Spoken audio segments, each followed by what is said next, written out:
தந்தை, மகன், தூய ஆவியின் பெயராலே ஆமேன். மூவொரு கடவுளுடைய அருளும் ஆசீரும் பாதுகாப்பும் வழி நடத்துதலும் உங்களோடு இருப்பதாக. இயேசுவில் என் அன்பு சொந்தங்களே, கிறிஸ்து பிறப்பு காலத்தில் ஜனவரி மாதம் 3ஆம் தேதி இன்றைய நாளை தாய் திருச்சபையானது இயேசுவின் திருப்பெயர் நினைவை விழாவினை கொண்டாடி கொண்டிருக்கின்றது. திருத்தூதர் பணி 4:12 படிக்கின்ற பொழுது, நாம் மீட்படைவதற்கு இயேசுவின் பெயரை தவிர வேறொரு பெயர் நமக்கு கொடுக்கப்படவில்லை என்று சொல்லப்பட்டிருக்கின்றது. இயேசுவின் பெயருக்கு விண்ணவர் மன்னவர் அனைவரும் மண்டியிட்டு ஆராதனை செலுத்துவார்கள் என்று சொல்லி பிலிப்பியர் புத்தகம் 2:10 சொல்லப்பட்டிருக்கின்றது. இயேசுவின் பெயர் அற்புதத்தை நிகழ்த்தக்கூடியதாக, அதிசயத்தை செய்யக்கூடியதாக, ஆசீர்வாதத்தை பெற்றுக் கொடுக்கக்கூடியதாக நம் வாழ்விலை அனுபவித்துக் கொண்டிருக்கின்றோம். எனில் இயேசு வாக்குத்தத்தம் கொடுத்திருக்கின்றார். யோவான் புத்தகம் 14:14 என் பெயரை நீங்கள் நம்பிக்கையோடு உச்சரித்து கேட்பதையெல்லாம் தந்தை உங்களுக்கு அருள்வார், நானும் அதை உங்களுக்கு தருவேன் என்று சொல்லி இருக்கின்றார். வாக்கு கொடுத்த கடவுள் வாக்கு மாறாதவர். ஆனால் இயேசுவின் பெயரை உச்சரிக்க, இயேசுவின் பெயரை அறிக்கையிட்டு மன்றாட நம்மளுக்கு அதிகாரம் வேண்டும், நமக்கு ஆற்றலும் உறுதியும் வேண்டும். திருத்தூதர் பணி 19ஆம் அதிகாரத்தை படிக்கின்ற பொழுது ஒரு நிகழ்வு கொடுக்கப்பட்டிருக்கும். பவுலும் சீலாவும் அற்புதங்களை செய்கின்ற பொழுது இயேசுவின் பெயரை சொல்லி பேய்களை ஓட்டுவதை பார்த்த யூதர்கள் சிலர் இயேசுவின் பெயரை உச்சரித்து பேய்களை ஓட்ட முற்படுகின்றார்கள். அப்பொழுது பவுல் அறிவித்த இயேசுவின் பெயரை கொண்டு நான் கட்டளையிடுகிறேன், இவரை விட்டு அகன்று போ என்று சொல்லி பேய் பிடித்த ஒரு மகனிடம் சொல்லுகின்ற பொழுது, அந்த மகனை பிடித்திருந்த பேயானது அந்த யூதர்களை தாக்கி, பவுலையும் தெரியும், பவுல் அறிவிக்கின்ற இயேசுவையும் தெரியும், உங்களை யார் என எனக்கு தெரியாது என்று சொல்லி அவர்களை குத்துயிராய் விட்டு சென்றதாக சொல்லப்படுகின்றது. நம்முடைய வாழ்விலும் கூட இயேசுவின் பெயரை நாம் அதிகாரத்தோடு பயன்படுத்த வேண்டும். அப்படி என்றால் இயேசுவை அனுபவிக்க வேண்டும். அதைத்தான் இன்றைய வார்த்தைகள் நமக்கு சொல்லி காட்டுகின்றன. இன்றைய நற்செய்தியை படிக்கின்ற பொழுது இயேசுவை திருமுழுக்கு யோவான் சுட்டி காட்டுகின்றார். இதோ கடவுளுடைய செம்மறி, இவரே உலகின் பாவங்களிலிருந்து போக்க வந்த ஆட்டுக்குட்டி என்று சொல்லி இயேசுவை சுட்டி காட்டுகின்றார். இப்படி இயேசுவை சுட்டி காட்டுவதற்கு முன்னால் இயேசுவை அவர் அனுபவித்தார். அவர் தாயின் உதிரத்தில் இருக்கின்ற பொழுது இயேசுவின் பிரசனத்தை அனுபவித்தார்.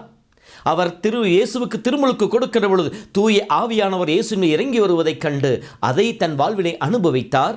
ஏற்கனவே தூய ஆவின் வழியாக உள்ளத்திலே தூண்டப்பட்டதினாலே இயேசு அனுபவத்தை பெற்றுக்கொண்டு அவரை சுட்டி காட்டினார், அவருக்கு சான்று பகர்ந்தார். அதுதான் இறுதி வார்த்தைகளை சொல்கிறார், நான் கண்டேன், அவருக்கு சான்று பகர்கிறேன் என்று சொல்லி.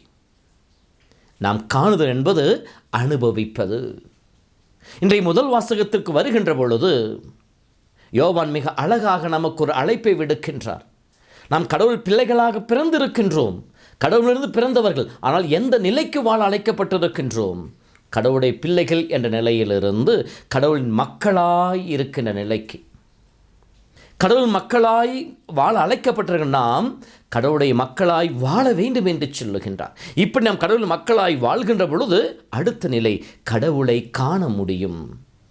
கடவுளை காணுகின்ற பொழுது கடவுளை போல நாம் இருப்பவர்களாக இருப்போம், அவருக்கு சான்று பகர்வோம். அனுபவம். அன்பு சொந்தங்களே, நம்முடைய ஆன்மீக வாழ்வை சிறிது அலசி பார்ப்போம். இயேசுவின் பெயரை அறிந்திருக்கின்றோமா? அறிந்திருக்கின்ற இயேசுவை அனுபவித்திருக்கின்றோமா?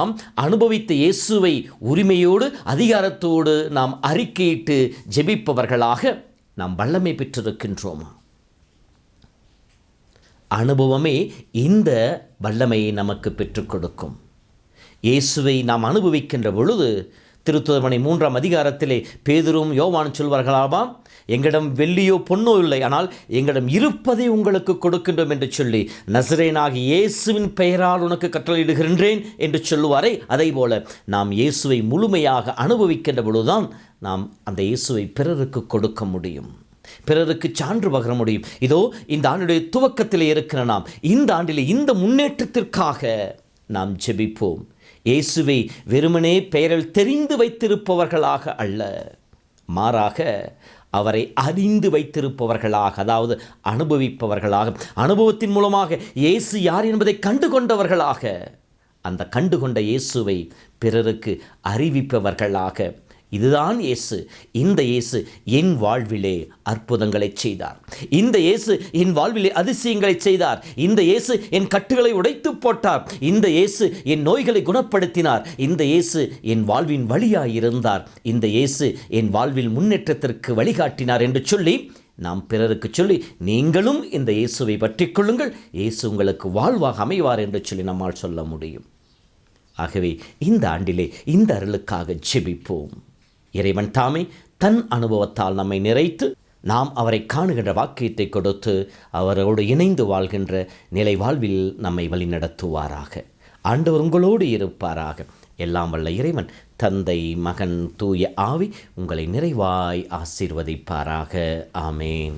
முழங்கால் யாவும் முடங்கிடும் நாமம், மூன்றில் ஒன்றாக ஜொலிப்பவர் நாமம், சாத்தானின் சேனையை ஜெயித்திட்ட நாமம், சாப பிசாசை துரத்திடும் நாமம், பாவத்தை போக்கும்